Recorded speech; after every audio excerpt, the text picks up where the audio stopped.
Bienvenidos a su canal de su amigo y servidor en Cristo, José Garro, transmitiendo desde la parroquia El Buen Pastor en Río Frío, Sarapiquí, provincia de Heredia, Costa Rica. Hoy con dos invitados muy especiales, el hermano Riguardón y el hermano Víctor Gamboa Delgado, pero vamos a presentarlos, vamos a dejar que Rigo se presente y nos presente al hermano. Adelante, Rigo. Buenas noches. Buenas noches, José. Mi nombre es Rigo Alfonso Ardon, soy laico católico costarricense y la noche hoy tendremos una charla, entrevista muy interesante con el hermano Víctor Gamboa. Quiero empezar citando un trozo de la Divina Comedia de Dante Alighieri que va referente al tema. Por mí se va hasta la ciudad doliente, por mí se va el eterno sufrimiento, por mí se va a la gente condenada.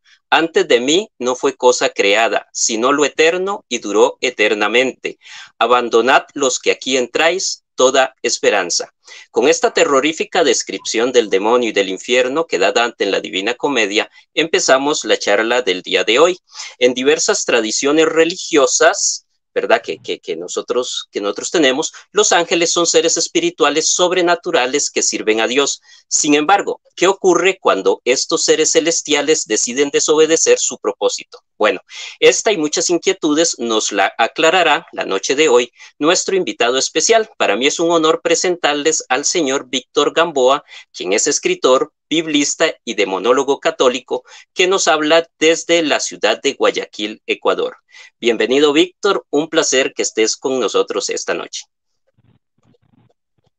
Adelante, Víctor. Gracias, Rigo. Para mí es un placer. Gracias, mi querido José. Es todo un honor para mí estar en el canal tuyo y compartir esta sala con ustedes, ¿no? Esperemos que sea de mucho provecho, de mucha bendición y que sea precisamente el Espíritu Santo que nos guíe en esta noche para que todo lo que podamos enseñar, platicar y dialogar, porque va a ser un diálogo entre los tres, sea de beneficio para todos los hermanos que nos hacen el favor de escucharnos y vernos en esta noche. Amén, okay. Amén. Sin más demora, entonces, para no perder mucho tiempo, vamos a empezar con José. José es el que empieza el diálogo con su pregunta. Adelante, José. Sí, gracias, Rigo. No, bueno, primero que todo es un gusto tenerte acá, Víctor, de verdad que es un honor, de verdad me siento muy contento. A los hermanos en el chat, pedirles que desde ya dejen like y compartan este video en sus redes. Y la primera pregunta básica de la noche es, porque me lo han preguntado hermanos que vieron el post, ¿y qué es demonología? ¿Con qué se come eso? ¿Qué es? ¿Qué abarca? Esa es la primera pregunta, hermanito Víctor, adelante. Bueno, mira, dentro de la teología, no solamente católica, de la teología incluso protestante, tenemos lo que llamamos la teología dogmática o en el mundo protestante la teología sistemática. Dentro de ella abarcamos varias materias como la mariología, la cristología, eclesiología, etcétera, etcétera. Una de esas materias que abarcamos es la demonología y la angelología. La demonología, su término viene de ángelo. Ángelo significa o se traduce como mensajero o buena noticia, por eso la palabra evangelio, eugelio, de ángelo, es lo mismo, ¿sí?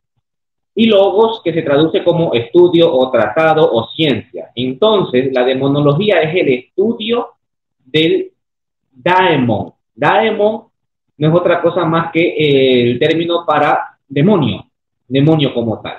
En demonología nosotros estudiamos a los demonios como tal.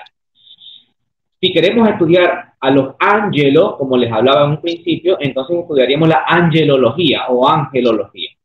En este caso es concretamente a los ángeles caídos, estrictamente a ellos, a Satanás y a todos los demonios que abarcan las escrituras. Ahora, la demonología no es exclusiva de nuestra teología católica.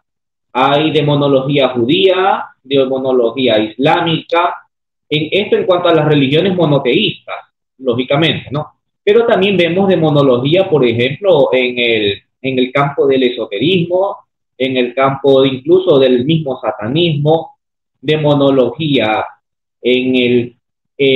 podemos hablar la demonología en lo que viene a ser como las religiones comparadas, es decir, el estudio del demonio a lo largo de la historia de los siglos y de las distintas culturas, porque no es lo mismo el enfoque que los cristianos católicos damos al demonio en algunos pasajes, principalmente el Antiguo Testamento, a como lo veía, por ejemplo, la fe judía antes de la Palestina del siglo I. Ha cambiado, ha habido una evolución.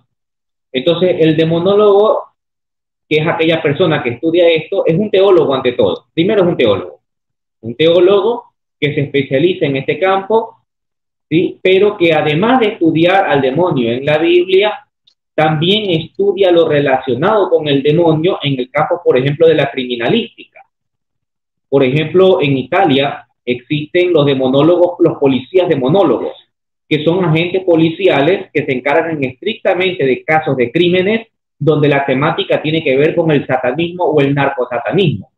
Entonces la demonología es verdaderamente muy amplia. A veces creemos o mal creemos que la demonología es coger y estudiar o asistir, por ejemplo, a un exorcismo y servir de oración en el grupo de laicos y sostener al poseso. Pero en realidad no es así. La demonología es muy amplia, empezando porque estudiamos demonología de distintos campos de las distintas culturas religiosas. Entonces, un demonólogo puede ser un laico, puede ser un sacerdote, puede ser una mujer, puede ser un hombre, y su único requisito sería, dentro del campo católico, es que seas, ante todo, un especialista en ciencias bíblicas o en teología, que hayas estudiado las escrituras como tal. ¿Por qué? Porque verdaderamente, diríamos, la especialidad de demonología como tal no existe en una universidad, ¿sí? No lo existe. Entonces, empezamos estudiando de manera autodidacta. Buscamos libros, conferencias, etcétera, y por supuesto a la ayuda del exorcista, como ayuda de discernimiento. Ahora existen muchos cursos sobre exorcismo, sobre liberación, sobre demonología en distintas partes, principalmente en Roma, que van a complementar el estudio como tal. Entonces, básicamente, eso es la demonología. Víctor, ya que hablas de estas funciones de los demonólogos, bueno, ahí las tocaste por encima, quería preguntarte si un laico, como tú, que eres demonólogo, puede realizar exorcismos o simplemente los clérigos pueden realizarlos, o si simplemente, como tú, eres asistente en dichos exorcismos. Ya, eso depende de dos cosas. Podemos decir a rajatabla que no, porque así lo dice el Código de Derecho Canónico. ¿Qué dice el Código de Derecho Canónico? Que la única persona facultada dentro de la Iglesia Católica para realizar exorcismos es estrictamente el sacerdote ordenado por su obispo. Bajo ningún concepto nadie más, por muy estudioso que seas del tema del demonio, por muy experto que seas, no, estrictamente el sacerdote. Sin embargo, el padre José Antonio Fortea, que yo creo que ustedes obviamente lo conocen, en su libro Suma Demoníaca, él enseña y nos dice, y es una realidad más que todo, que existen laicos, ¿sí?, que tienen el don, el carisma de expulsar demonios. Recuerden ustedes que en las Escrituras, ¿verdad?, en Hechos de los Apóstoles, el Señor nos habla de los dones del Espíritu Santo. Entre ellos está el discernimiento de espíritus. Y entre el discernimiento de espíritus está también la capacidad de poder expulsar demonios. Ahora, estas personas que pueden ser laicas, pero que nacen con este don de expulsar demonios, la Iglesia, mediante un juicio crítico, sabio y pertinente, y por supuesto bajo la dirección del obispo, podrá determinar si ese laico pueda realizar exorcismo en ausencia del exorcista o sacerdote local. Pero repito, esto es algo excepcional, no es algo que verdaderamente se da rutinariamente. No, si es que el laico tiene ese carisma y si el obispo lo determina prudente. Y tercer punto, hay lugares, aunque parezca imposible, hay lugares donde aún no ha podido llegar la fe católica.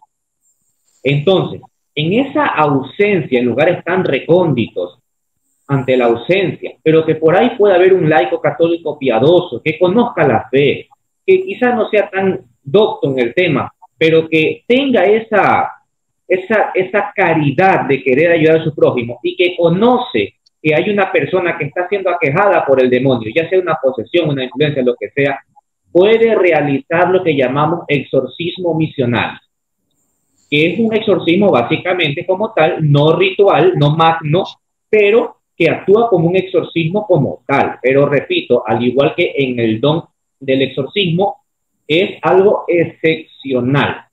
Entiéndase la palabra excepcional. Por consiguiente, dentro de la Iglesia Católica, el único que puede realizar exorcismo es el sacerdote. Ningún laico está autorizado, ni aun cuando lidere un grupo de liberación, de renovación carismática, de liberación, etcétera, etcétera. Una preguntita, perdón que me cole, Rigo. Entonces estás diciendo que esas personas que tienen ese don lo tienen, pero el obispo tiene que dar el visto bueno, ¿cierto? ¿Cómo sé yo, por ejemplo, o cómo puede discernir alguien, yo tengo ese don? Porque no se lo imagina, tiene que ver como alguna manera clara de comprobarlo. No sé si me explico la pregunta. Bueno, mira, hay una frase bíblica muy conocida, ¿no? Que dice, por sus frutos los conoceréis. Entonces, una persona que manifiesta dones, y les pongo el ejemplo del Padre Pío, por ejemplo. El Padre Pío de Pietrelcina, que todos ustedes lo conocen y saben perfectamente que él tenía como dones los estigmas de Cristo. Él era muy reservado en eso. A él, primero que él se sentía indigno de tener los estigmas de Cristo, más allá del dolor que le causaba. Pero fuera de eso, era la humildad en la cual él trataba de ocultar a toda costa ese don. ¿Sí? ¿Por qué? Porque él actuaba verdaderamente con humildad, con santidad. Entonces, cuando tú ves a personas que vociferan tener dones, que dicen que pueden sanar, que pueden curar, que incluso hacen negocio de eso, entonces claramente podemos darnos cuenta que estamos ante un charlatán, ante un mentiroso. ¿Sí? Entonces, los sacerdotes, principalmente los que se dedican a la parte espiritual, están capacitados para poder discernir muy bien y saber determinar qué persona verdaderamente tiene un don. Muchas personas, en los grupos, nosotros pertenecemos a grupos de WhatsApp, ¿verdad? Y vemos a mucha gente que manifiesta tener dones, pero que no es fácil, perdón, que no es nada difícil en darnos cuenta de que en realidad no lo tiene.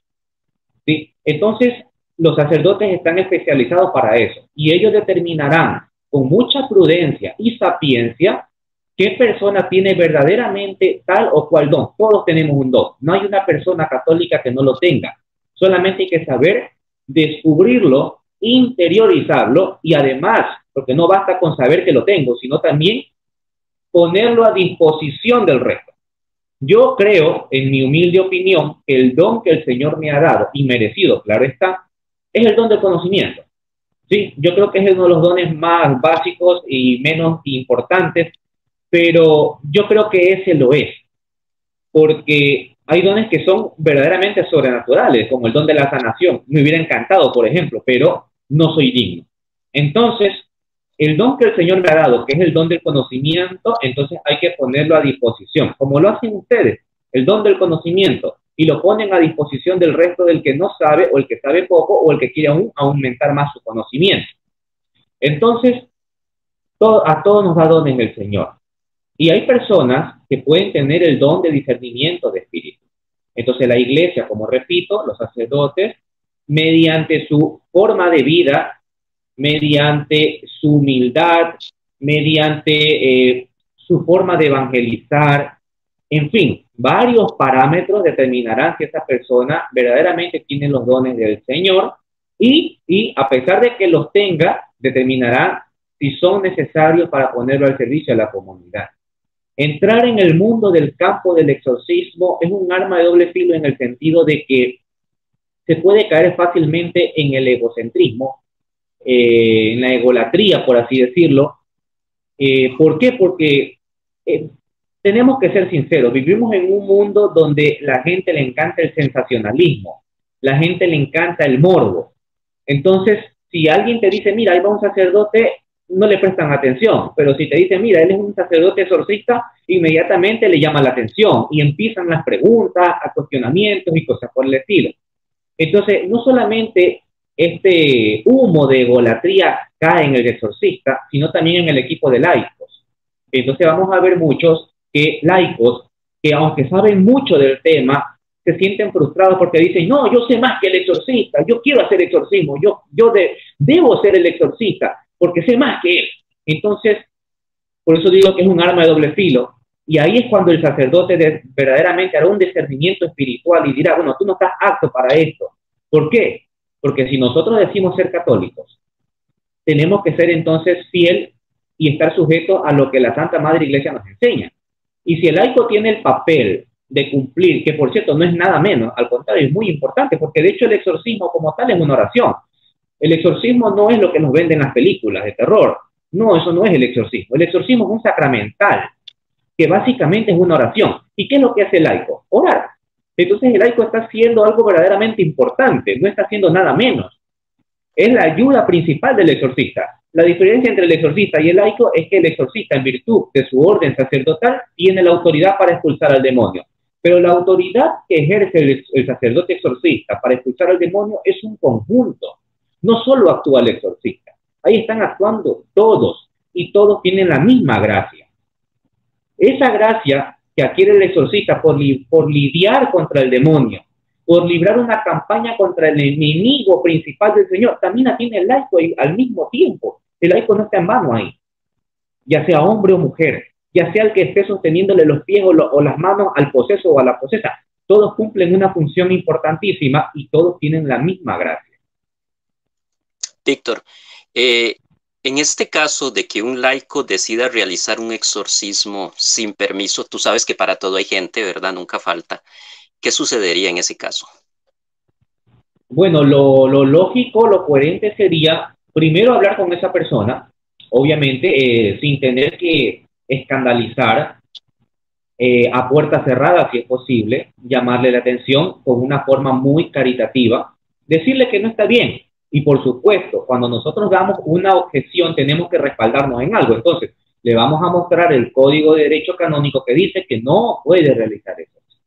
Se le hace un llamado de atención. ¿Quién tiene que hacer el llamado de atención? Nosotros como laicos, como hermanos, que estamos conformando el grupo y que estamos conscientes de que eso no está bien.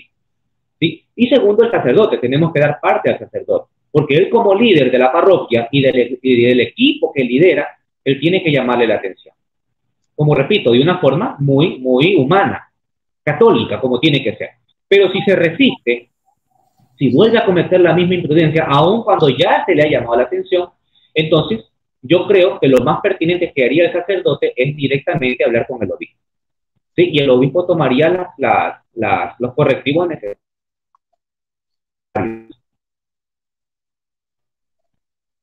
Porque si tú vas a un trabajo y te contratan para un trabajo, tú no vas a hacer lo que te da la gana. Tienes que regirte a tu horario, tienes que regirte a los mandatos que pone tu jefe, todos tenemos.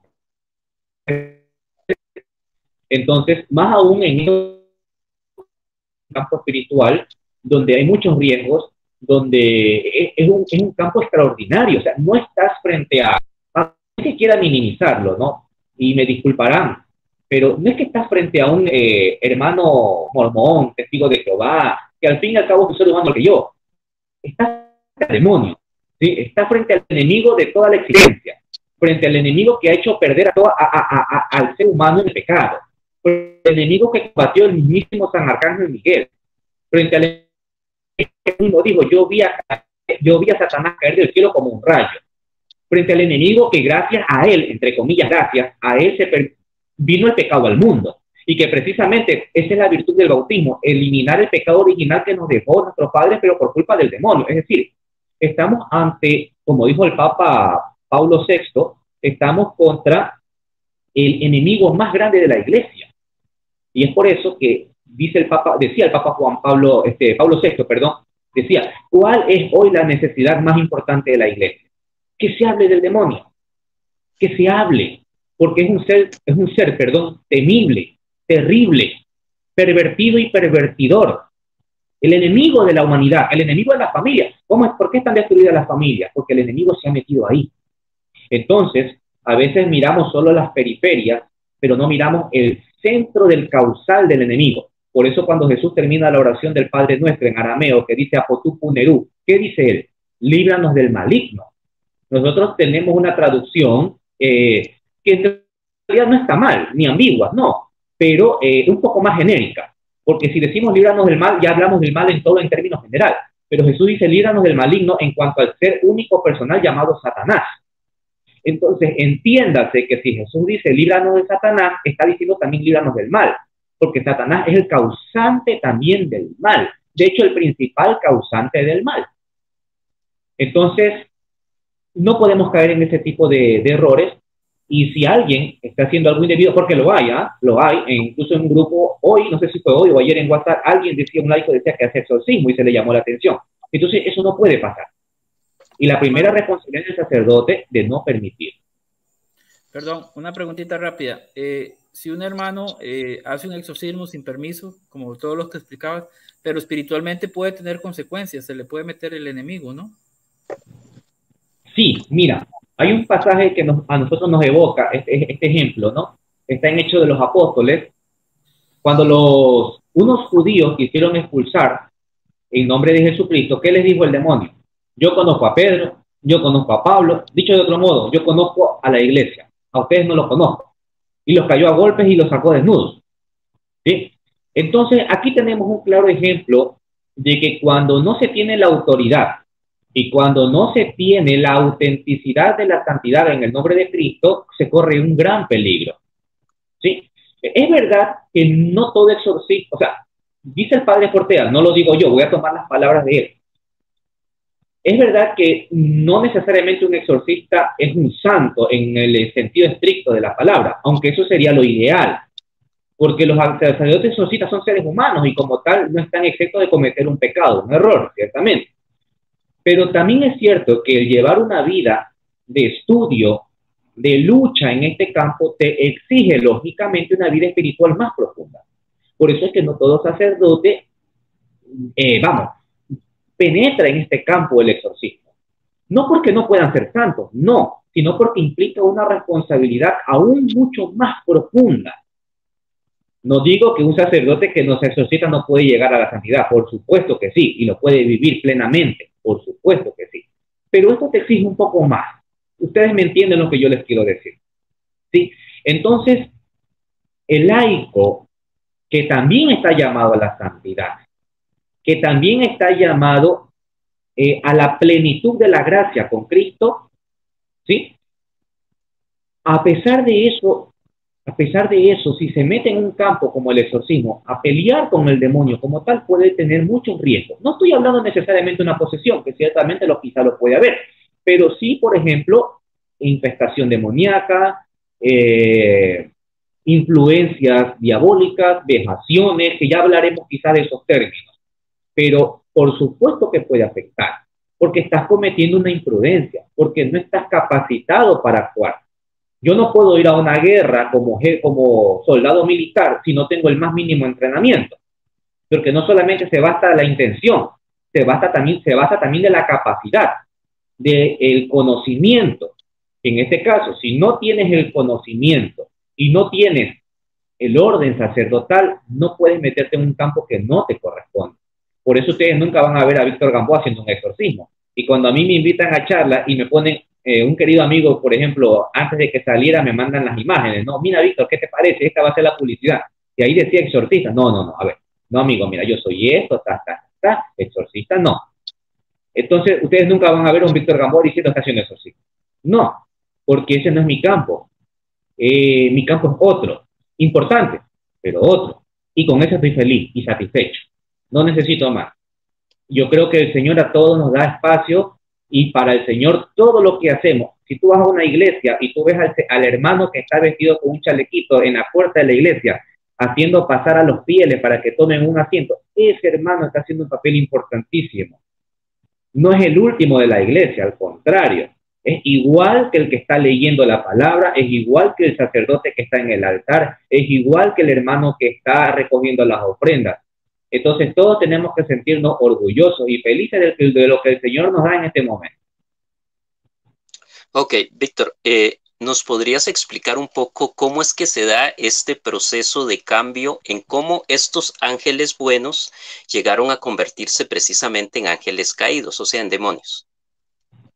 Bien, esa es una pregunta difícil. ¿Por qué te digo difícil?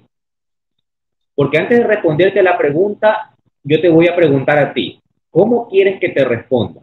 Si te respondo como mi fe católica, que lo soy, por si acaso, o quieres que te responda de una forma más genérica del contexto histórico, porque es importante. Entonces, responderé de la primera y luego la segunda, ¿vale? Terminaré con lo de nuestra iglesia, porque es importante entender cómo llegamos a esto. Mira, hay que tener en claro lo siguiente, y espero no confundirlos y ser lo más sencillo.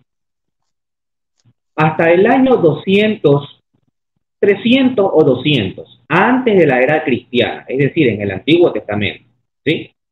Los judíos no creían en la existencia de demonios, ¿ya? Ellos creían en la existencia de ángeles, que estos ángeles podían hacer el bien o el mal al mismo tiempo, pero que ese mal que hacían ellos era porque Yahvé les había dado la orden. Pero entiéndase la palabra cuando quiero decir hacer el mal, no es porque es un mal en esencia del mal, es decir, porque goza del dolor ajeno, sino que me refiero a evocar la justicia divina. Por ejemplo, cuando Dios envía a un ángel anunciando la destrucción de una ciudad, porque en esta ciudad está llena de vicios y pecados, por ejemplo, Sodoma y Gomorra. Es un ejemplo. Entonces, estos ángeles tenían esa capacidad. Eso es lo que creían los judíos, por si acaso. No estoy diciendo que es lo que creía la iglesia. Tampoco estoy diciendo que esa sea la verdad. Solo me estoy remontando al contexto histórico, ¿sí? Porque les recuerdo que yo soy católico. Ok. Entonces los judíos de esa época creían eso. Es por eso que en el libro de Job y en el libro de Génesis, de acuerdo a los judíos de esa época, todavía no aparece Satanás como tal. Entonces, si no es Satanás como tal, para ellos, ¿quién es ese Satán que aparece en Job? La respuesta está, por ejemplo, en Números 22:22. Ustedes pueden leer los textos en casa, ¿no? Para no extendernos aquí con la Biblia. Donde este ángel, que es el ángel de Yahvé, cumple la función de Satán. Si ustedes traducen la palabra obstaculizar, que aparece en la Biblia de Jerusalén, en Números 22:22, y la traducen al hebreo, la palabra es Satán. El ángel de Yahvé actúa como obstáculo o Satán para evitar que Baal maldiga al pueblo de Israel.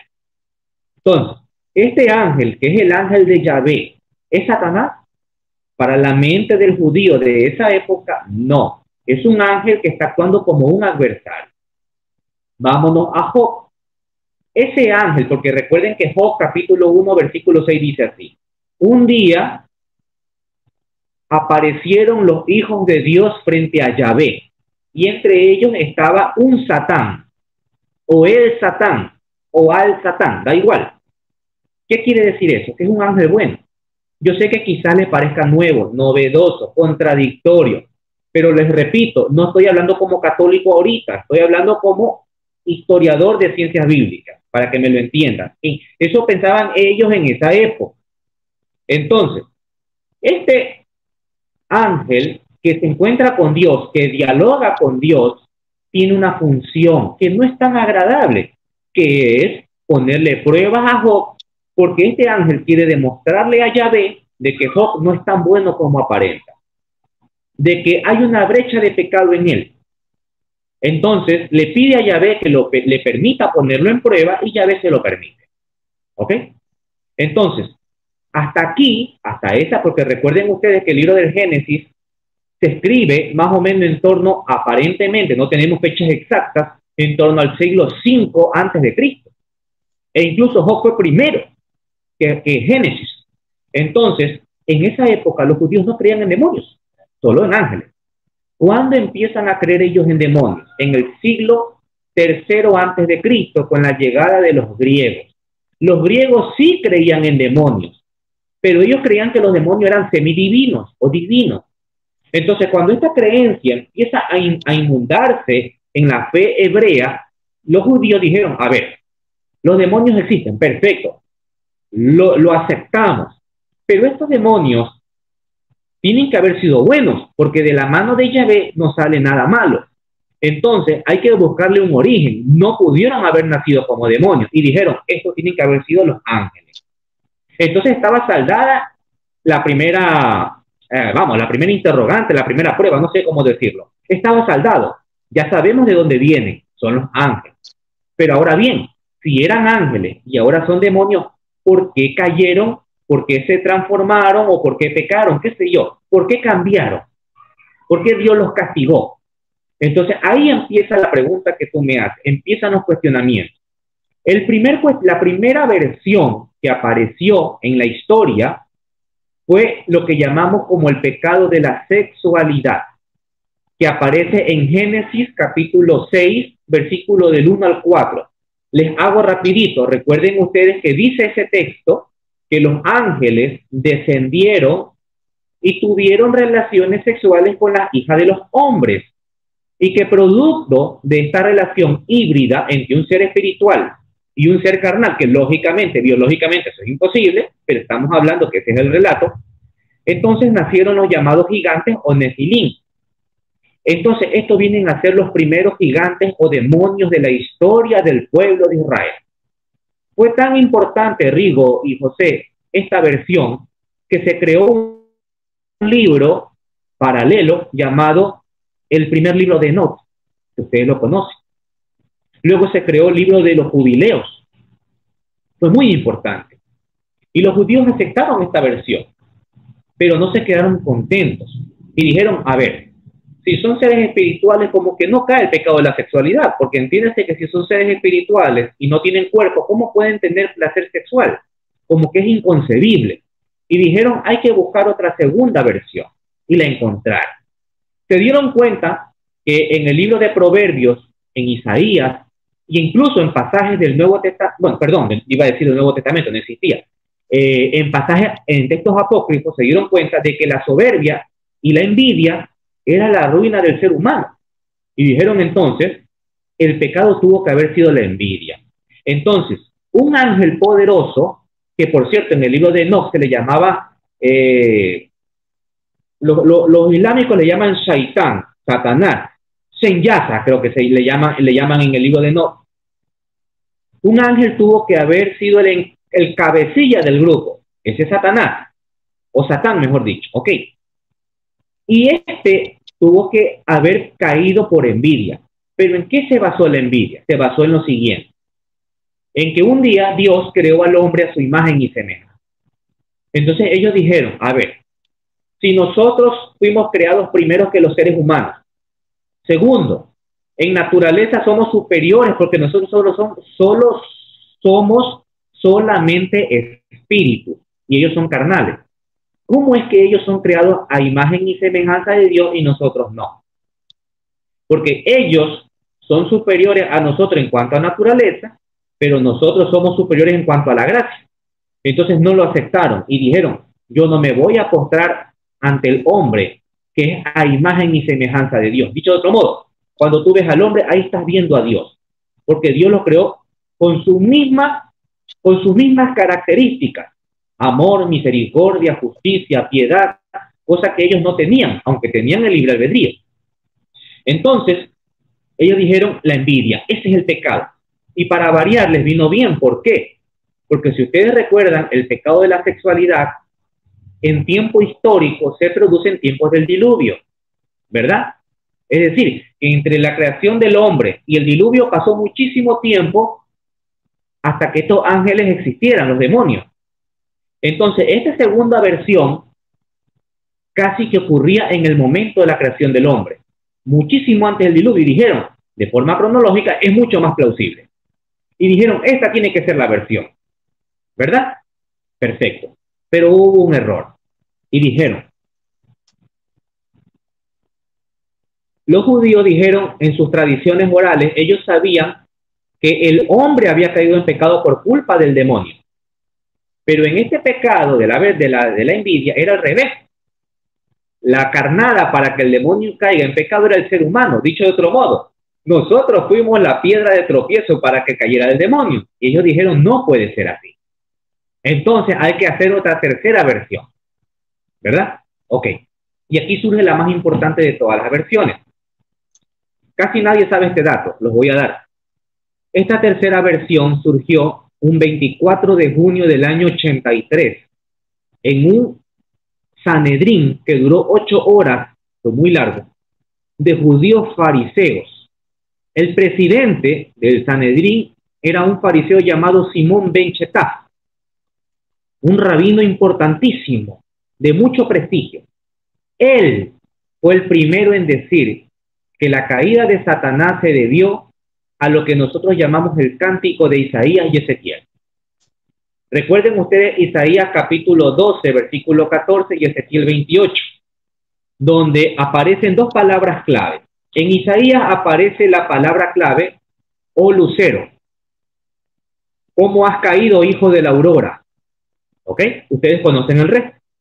Y en el texto de Ezequiel aparece otra palabra importante. Hice de ti un querubín protector.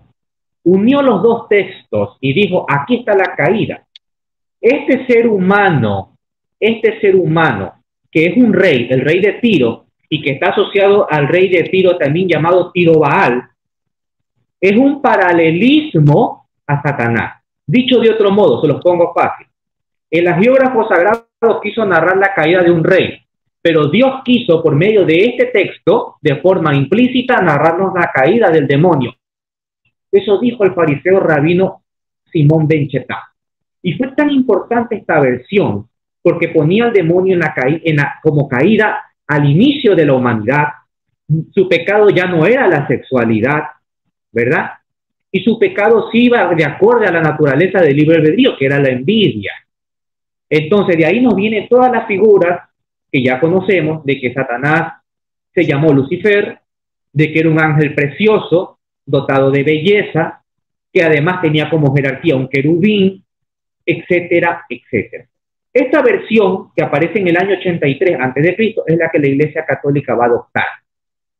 Con esto no quiero decir que la Iglesia Católica desestimó por completo las otras dos. No, y les pongo un ejemplo. Porque ustedes saben que el Nuevo Testamento fue hecho y escrito por judeocristianos, ¿verdad? Y que mientras los textos del Nuevo Testamento más se iban apartando de los años nacientes de la Iglesia, eran más cristianos que judíos. Entonces, podemos decir, por ejemplo, que las cartas de Juan, las cartas petrinas y el Apocalipsis, ya estamos hablando de una comunidad más consolidada a un cristianismo como tal. Entonces, sorprendentemente, en el Nuevo Testamento sí se va a narrar la caída de Satanás. Pero digo sorprendentemente, ¿por qué? Porque de las tres versiones que cogió el Nuevo Testamento, ¿cuál creen ustedes que cogió como caída de Satanás? ¿Cuál creen ustedes que cogió el Nuevo Testamento? ¿La primera, el pecado de la sexualidad, la segunda, la de la envidia, o la tercera, del cántico de Isaías? De Isaías, ¿no? No, no aparece en el Nuevo Testamento. La de la envidia, tampoco. Cogió la de la sexualidad, el primer pecado. Eso está, si ustedes me lo permiten, déjenme buscar el texto. Aquí lo tengo, ya se los doy. Denme un minuto. A ver. Hermanitos, recuerden dar su like y compartir este video que está interesantísimo. Tremenda cátedra nos está dando el hermano Víctor Gamboa desde Ecuador. Y gracias a los que están viéndolo en vivo y los que lo vayan a ver después. Adelante. Aquí perdón por la interrupción. Adelante. Ya, perfecto. Gracias, hermanito José. Miren, recuerden ustedes que la carta de Judas no tiene capítulos. Es una sola, ¿sí? Solo versículo. Ok. Abro comillas. La carta de Judas fue escrita probablemente en torno al año 90, año Domini. A los ángeles que no mantuvieron su dignidad y abandonaron su propia morada, Dios los encerró con cadenas eternas en cárceles oscuras hasta que llegue el gran día del juicio. También Sodoma y Gomorra y las ciudades vecinas, que como estos ángeles, fornicaron y se dejaron llevar por el uso antinatural de la carne, sufrieron el castigo del fuego eterno y ahora sirven para ejemplo. El texto es claro, ni siquiera hay que hacer un análisis profundo. Los ángeles que no mantuvieron su dignidad, ¿cuál fue su dignidad? Su dignidad espiritual. Sino que abandonaron su propia morada, su ser espiritual, ¿verdad? E hicieron actos abominables como lo que hicieron en Sodoma y Gomorra. ¿Qué hicieron en Sodoma y Gomorra? Actos sexuales antinaturales. Estos ángeles hicieron actos sexuales que no forman parte de su naturaleza. con las hijas de los hombres.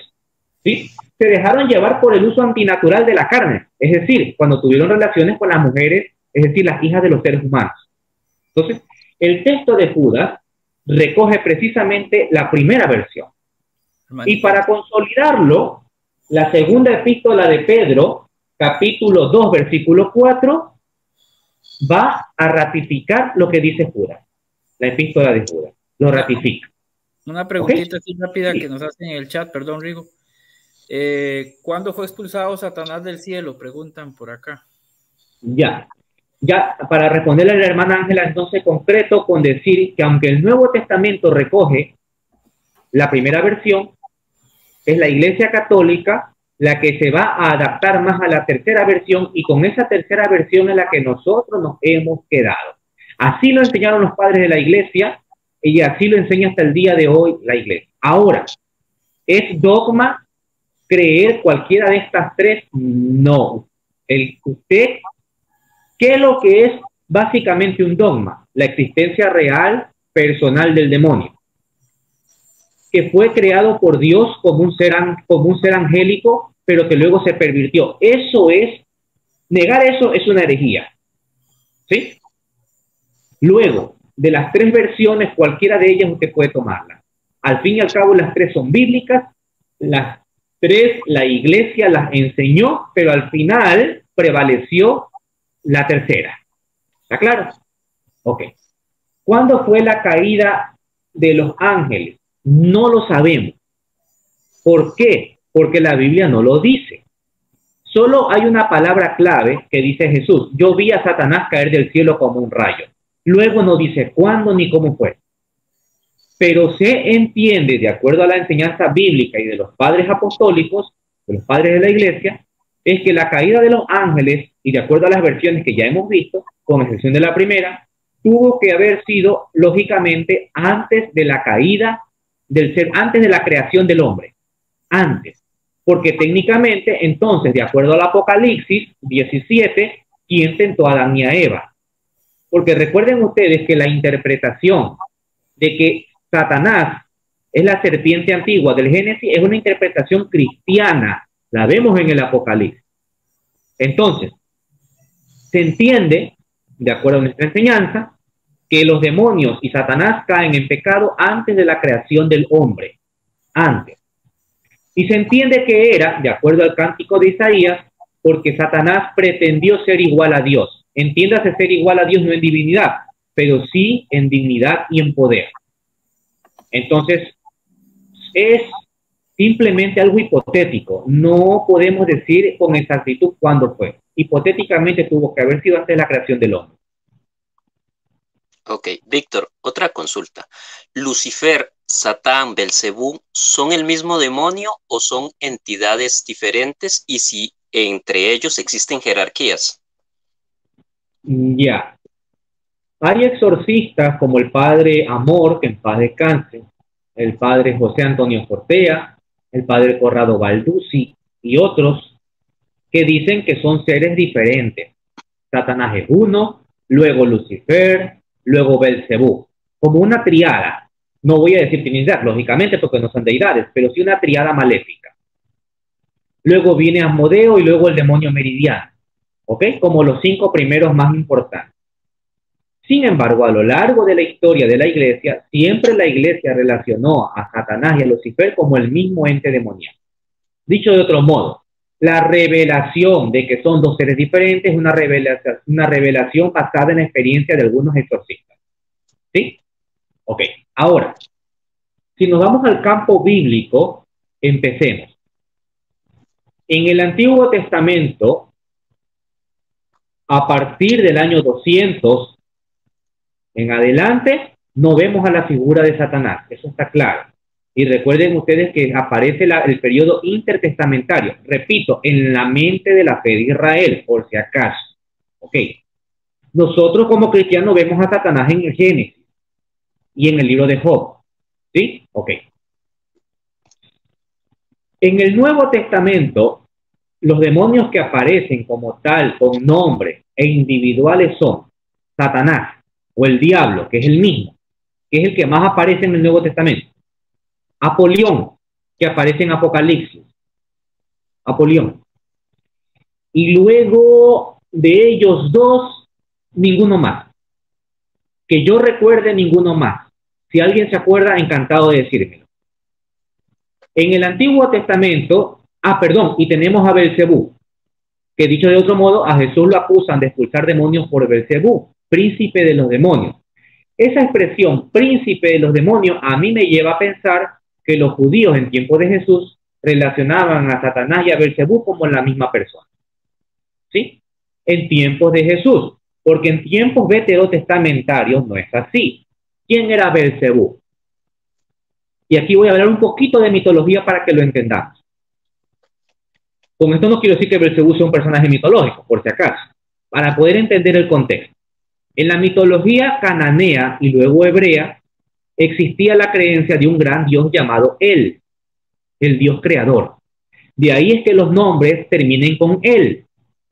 Israel, Ismael, Gabriel, Gamaliel y todos los El que ustedes conocen, que evocan al dios El, el dios de la sabiduría y el dios creador del panteón cananeo.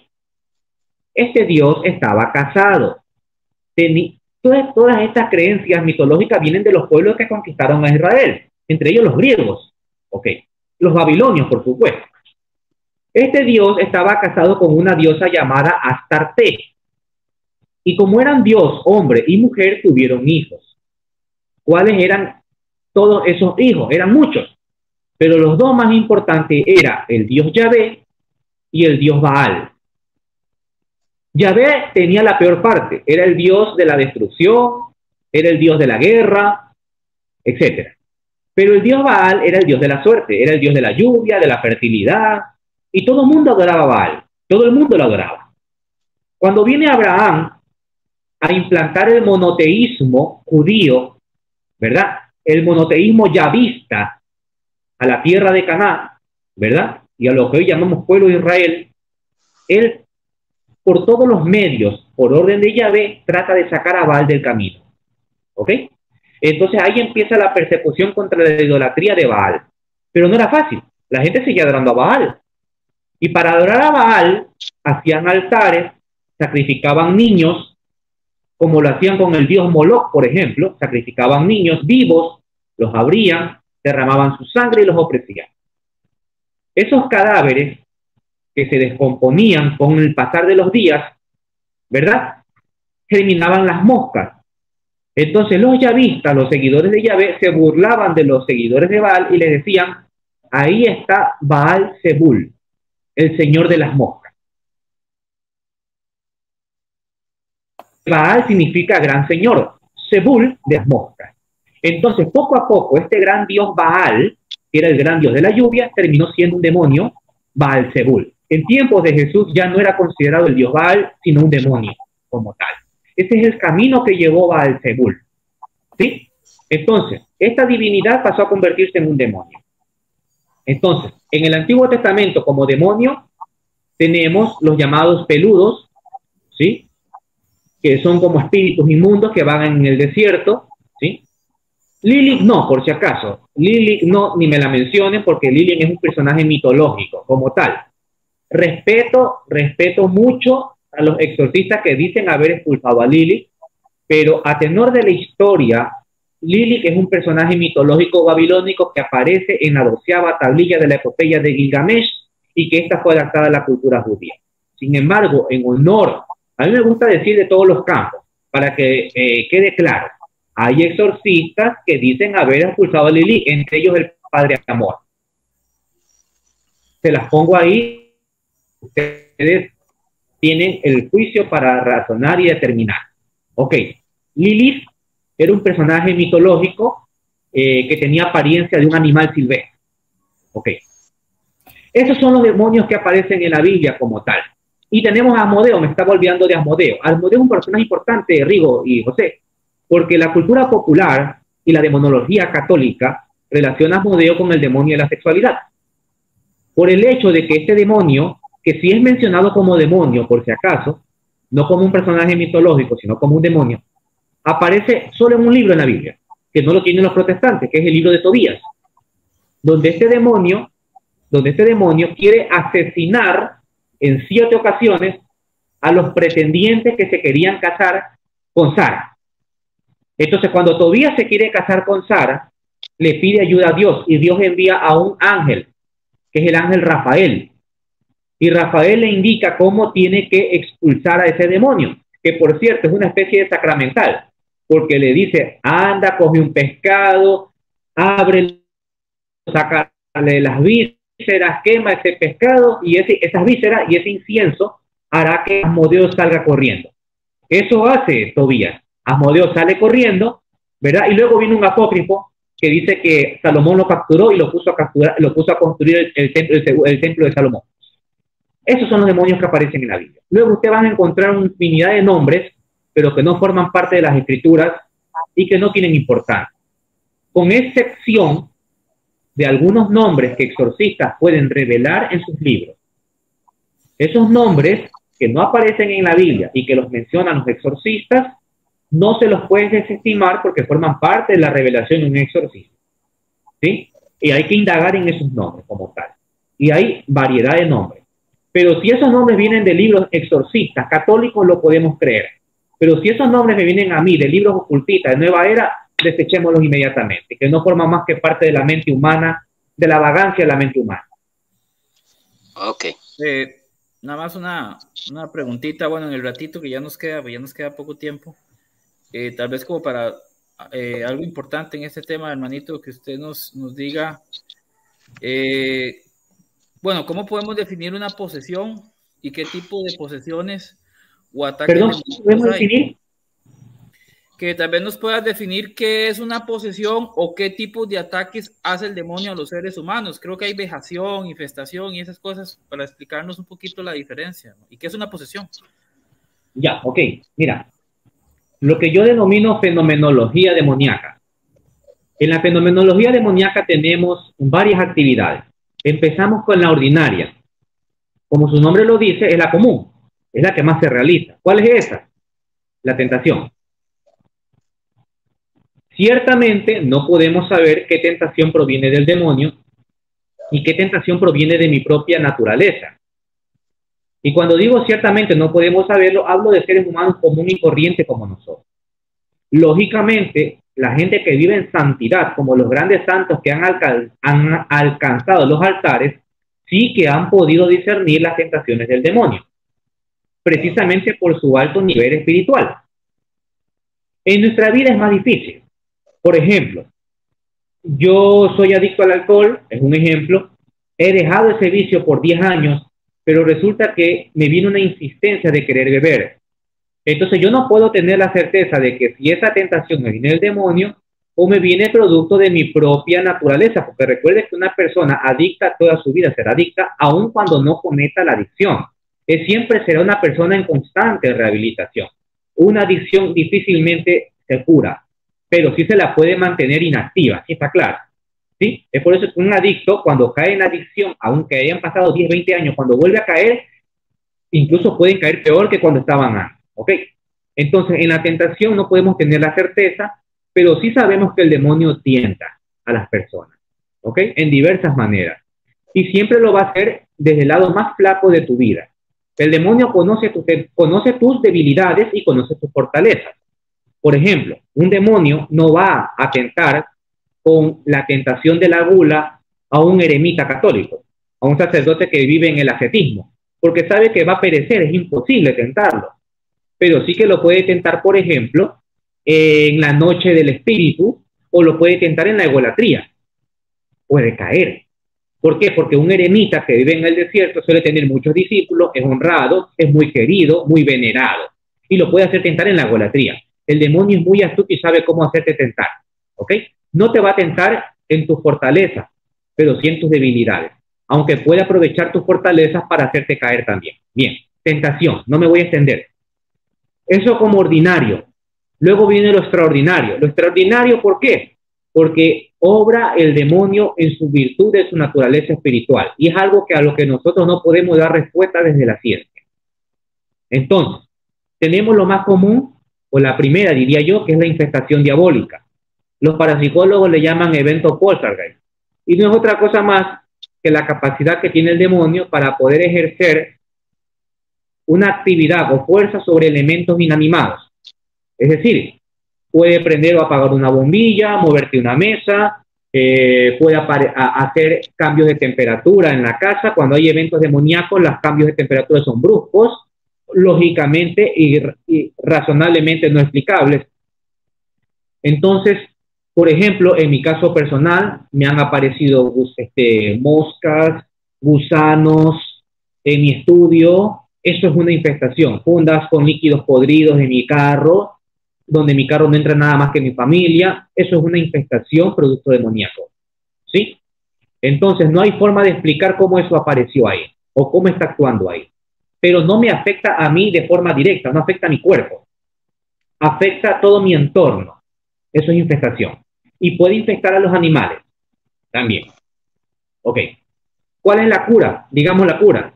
Es lo que nosotros llamamos bendición. El exorcista o el sacerdote común va, el diácono permanente también, por si acaso, va y bendice la casa. Bendice la casa, hacen oración, hacen rosarios. Si hay un sacerdote, se realiza una misa. Es decir, hay una sanación de la casa, ¿ok? O de los animalitos. Bien. Pero como el demonio nunca se queda ahí y siempre quiere avanzar para hacer más mal, viene el siguiente paso, que es lo que llamamos influencia diabólica. En la influencia diabólica, el demonio ejerce cierto poder sobre la persona, pero no está dentro, está afuera. Y ese poder que ejerce lo puede hacer también hacia adentro del individuo, sin tener que el demonio estar adentro. No sé si me hago entender. Por ejemplo, terribles pesadillas, ¿sí? Un deseo insostenible a la tendencia al suicidio, aun cuando esa persona vivía una vida normal y no tiene ningún conflicto familiar, ni médico, ni nada, ni psiquiátrico, nada, pero le da una fuerte tendencia al suicidio o al homicidio. Puede producir lo que llamamos vejaciones diabólicas. Eso me llega muy común, ¿eh? Eso es lo que más común me llega, más allá de las influencias. O la gente que me escribe me envían fotos de gente con vejación. ¿Qué es una vejación? Por ejemplo, moretones o rasguños en los cuerpos de las personas aquejadas por el demonio y que no tienen una razón médica. Tú dices, una persona tiene hartos moretones, bueno, vamos a ver cómo está de plaqueta, etcétera, etcétera, pero no, todo está bien, hemodinámicamente todo está bien. ¿De dónde aparecen esos rasguños? No tienen forma explicable. Y la mayoría de ellos son en forma de crucifijos invertidos. Yo lo he visto, por si acaso. No es que me lo contaron, lo he visto, ¿ok? Vejación. El demonio influencia y actúa sobre la persona sin tener que estar adentro. Entonces, estas personas suelen también afectarse desde el campo psicológico.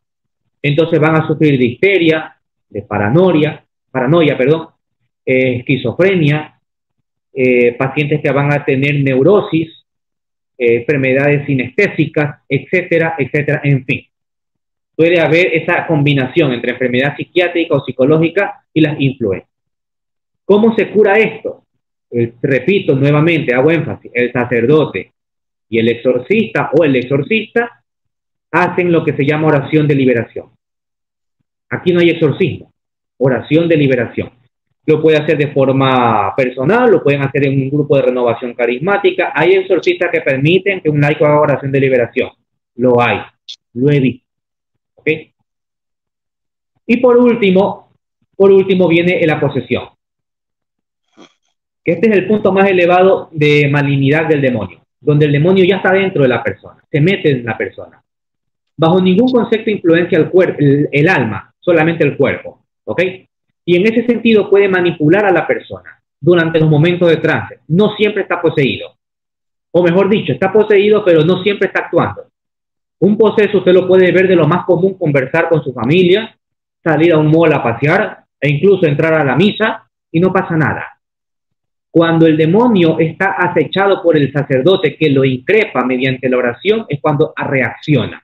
El demonio no quiere manifestarse. Usted no crea como las películas que el poseso quiere a todo el mundo decirle, mira, yo estoy poseso y empiezo a romper las tablas, empiezo a matar a todo el mundo. Eso no hace el poseso. El demonio quiere ocultarse. El demonio no es tonto. El demonio quiere estar metido en la persona para seguir incitándolo al suicidio, o para que se mate, o para que sufra. Entonces, cuando el laico, en este caso el demonólogo, el que discierne o el sacerdote que se da cuenta y dice, aquí hay algo, hace la oración pertinente, es ahí cuando emerge el demonio como tal, porque ya se ve descubierto. Ya se ve descubierto. Entonces, cuando se ve descubierto, actúa. Y aquí hay tres formas de actuar.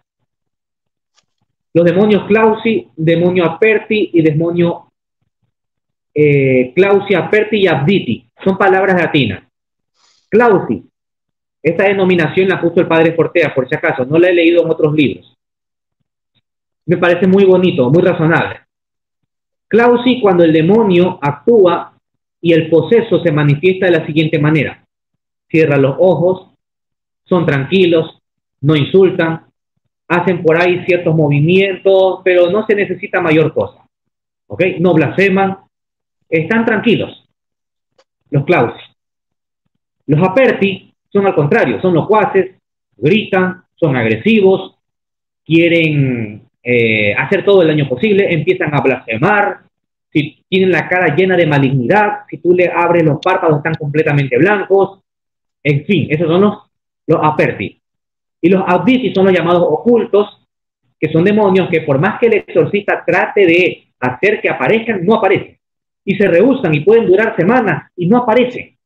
Entonces tiene que ser un exorcista bien capacitado para darse cuenta que verdaderamente ahí está, porque la mayoría termina por decir, esto es psiquiátrico, vaya al psicólogo, vaya al psiquiatra, aquí no hay nada, o esto es simplemente una sugestión, no hay nada, pero mentira, ahí está.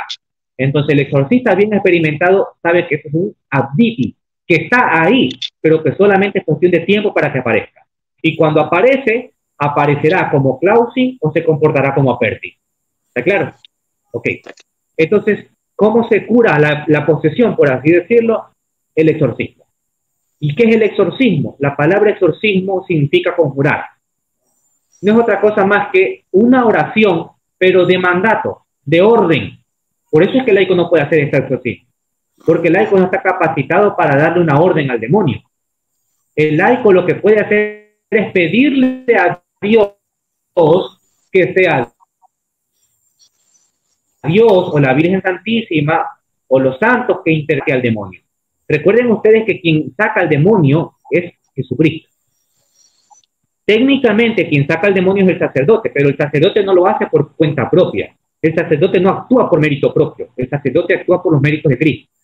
Entonces, el sacerdote cuando expulsa al demonio no lo hace en nombre del padre Vicente, en nombre del padre Rigo, en nombre del padre José, en nombre del padre Víctor, no. Él dice, yo te expulso por el poder que me ha conferido la Santa Iglesia Católica en el nombre de Jesucristo. Entonces, quien expulsa al demonio es Jesucristo como tal. Entonces, esa oración que hace el exorcista por orden de Jesucristo en el poder que le dio, es que le da una orden al demonio. El exorcista no le suplica nada al demonio. Usted no va a ver un exorcista diciendo al demonio, por favor, vete. Ándate, por favor, te lo suplico, te lo ruego. No le dice eso. Le dice, te ordeno que salgas y te lo ordeno en el nombre de Jesucristo o en el nombre de la Santísima Trinidad o por la intercesión de la Santísima Virgen María, te lo ordeno que te vayas ya. Y se efectúa el exorcismo como tal. ¿Ok? Entonces, exorcismo es un conjuro. Es una orden. Una orden. Solo lo hace el exorcista, nadie más.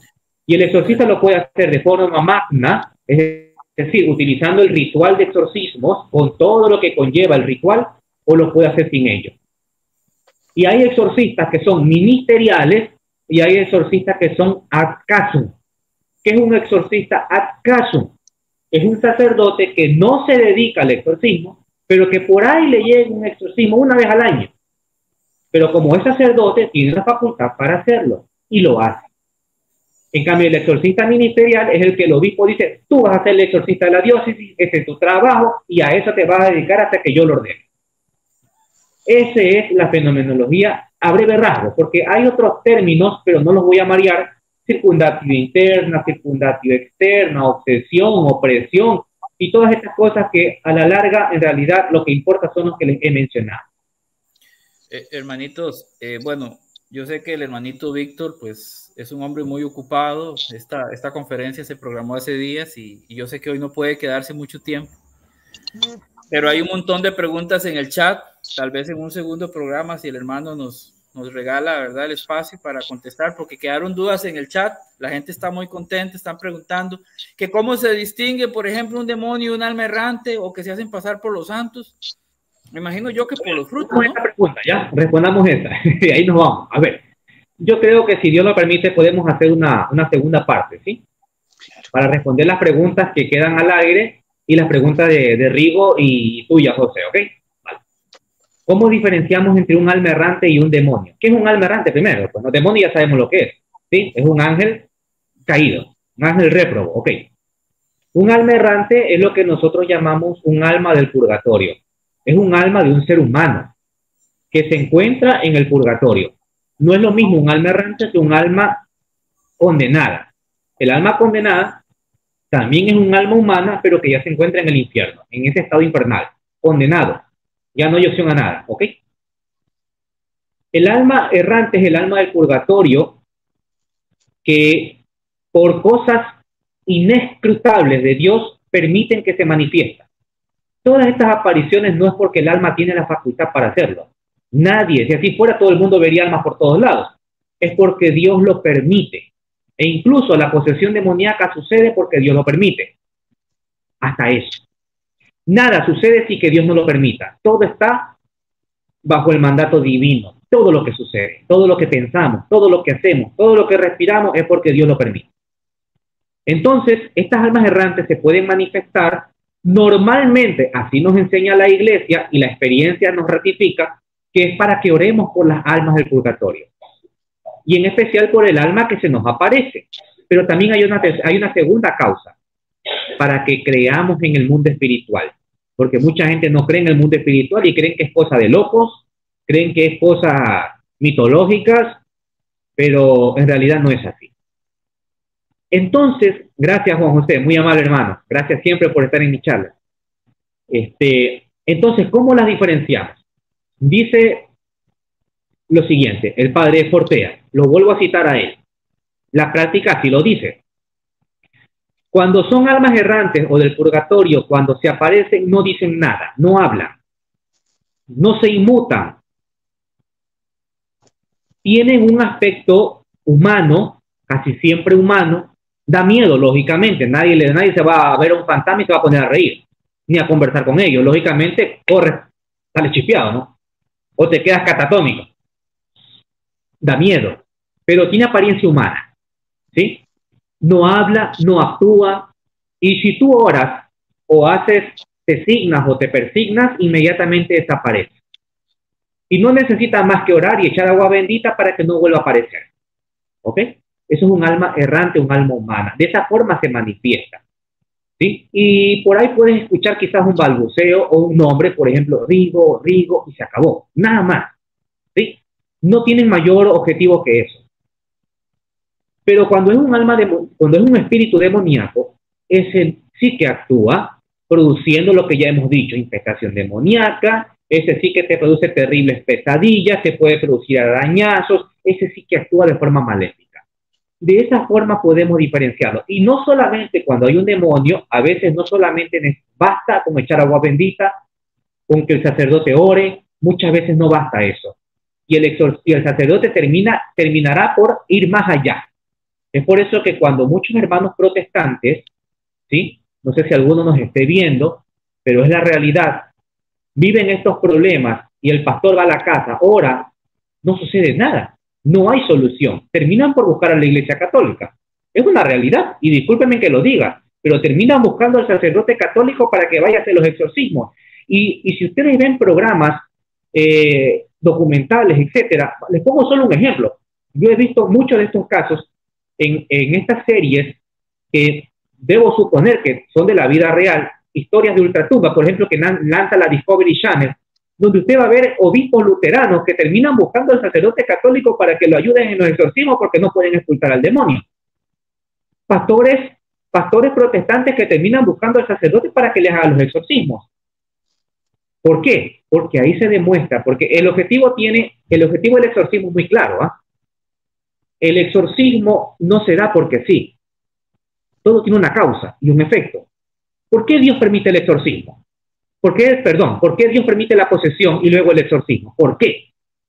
Hay una causa, porque está sufriendo la víctima. La víctima está sufriendo, pero ¿por qué lo permite? ¿Acaso Dios se deleita viendo sufrir a un ser humano? No, claro que no.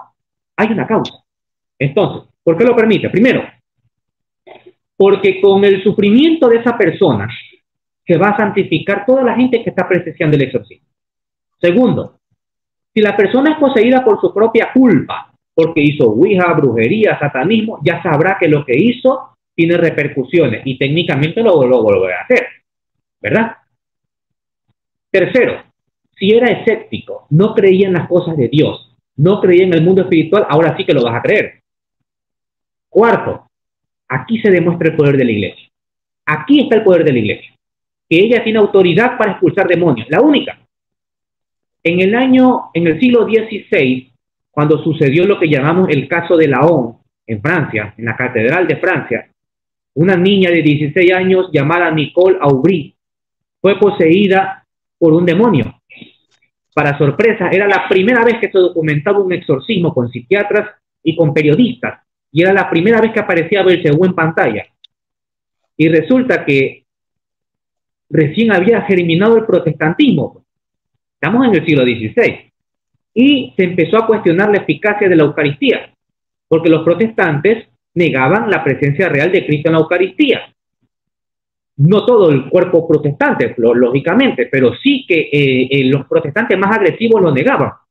Entonces, en ese exorcismo, donde fue gracias a la Eucaristía que se logró la expulsión de Belcebú, es que la iglesia volvió a tener esa primacía, y muchos protestantes abandonaron el protestantismo y se convirtieron al catolicismo. Y otros volvieron a ser católicos. Los que nacieron protestantes volvieron a ser católicos. ¿Por qué? Porque demostraron que mediante la Eucaristía esta niña quedó libre del demonio. Entonces, el exorcismo también tiene como causa principal la eficacia y el poder de la iglesia. No se da una posesión porque así es sencillo. Tiene una causa, y esas son las causas. Y esos son los efectos que el Señor quiere demostrar. Entonces, han habido casos de gente que ha quedado aquejada por el demonio y no busca la iglesia. Y son católicos. Y yo les pregunto, ¿a dónde fuiste? Fui donde un brujo. Como dicen en México, la regaste, pues. La regaste más. Si tú eres católico, tienes que saber que el mal no se combate con el mal. Mira, aquí en Guayaquil hay un periódico muy importante que se llama El Extra. Un periódico bastante sensacionalista. Mi papá fue periodista de ese periódico, por si acaso. Y un día me llamaron para una entrevista porque un chico había ido a Estados Unidos y le habían regalado la muñeca Anabel. Ustedes conocen a la muñeca Anabel. Lógicamente no es la auténtica. La Anabel auténtica se encuentra en el Museo de los Warren. Ok, pero era una réplica, porque la réplica de la Anabel se vende como pan caliente allá en Estados Unidos. Hay que estar locos para comprar una muñeca de esas, pero la gente lo compra. Ok. Y decían que esta muñeca, que era una réplica de Anabel, actuaba igual que esa muñeca, estaba poseída. Entonces este chico, que fue a Estados Unidos, le regalaron, una familia le regaló esa muñeca porque quería deshacerse de esa muñeca. Y él bien bonito la trajo acá a Guayaquil, y como él tenía el don del espiritismo, no sé, brujería, no sé qué cosa, según él, expulsaba demonios mediante Anabel. Entonces me invocaron a mí para que yo corroborara eso. Entonces, lógicamente, que dio un comentario radicalmente opuesto. Tú no puedes expulsar al demonio con el demonio. Jesús lo dijo. Satanás no expulsa a Satanás, porque si Satanás expulsa a Satanás, su reino se divide y no prevalece. Entonces, en el periódico, ¿qué fue lo que yo dije? La única manera de erradicar casas infestadas por demonios es llevando a la iglesia católica para que ella, mediante los sacramentos y sacramentales, erradique el mal. La iglesia lleva el bien. Entonces, no vas a llevar una muñeca infestada por un demonio para expulsar un demonio. Es incongruente, pues. No tiene sentido. Llevas a la iglesia. Eso fue el argumento que dije, obviamente, en el periódico. Entonces, lamentablemente, mucha gente no piensa eso. Y eso vemos más en las partes rurales, ¿verdad? En los pueblos, donde la gente, ¿qué es lo que hace cuando tienen problemas financieros, matrimoniales o de salud? Buscan al santero para que les haga la limpia. ¿Y cómo terminan? Influenciados y poseídos. Terminan peor. Y tienen al párroco ahí a la vuelta de la esquina, pero no lo buscan.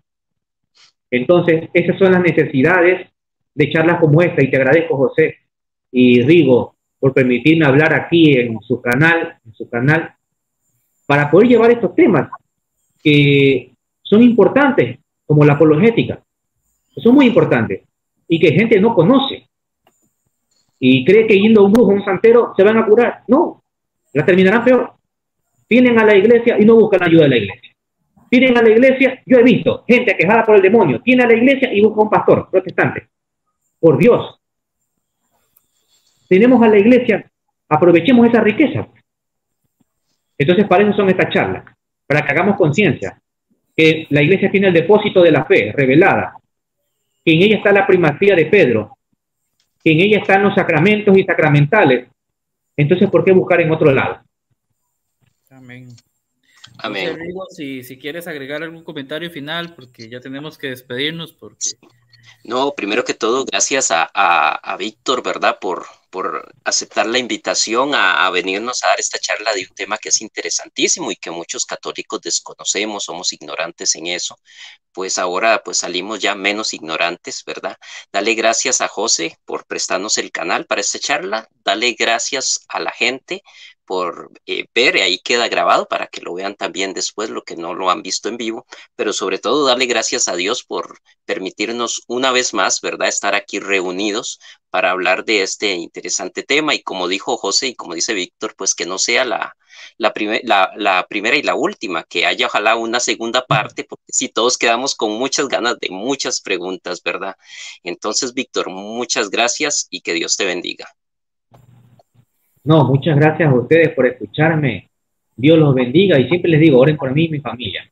Y si Dios lo permite, estaremos en una segunda charla. Ya coordinaremos con José y contigo por interno. Sí, seguro que sí. Para mí es un placer. Más que ustedes que son mis...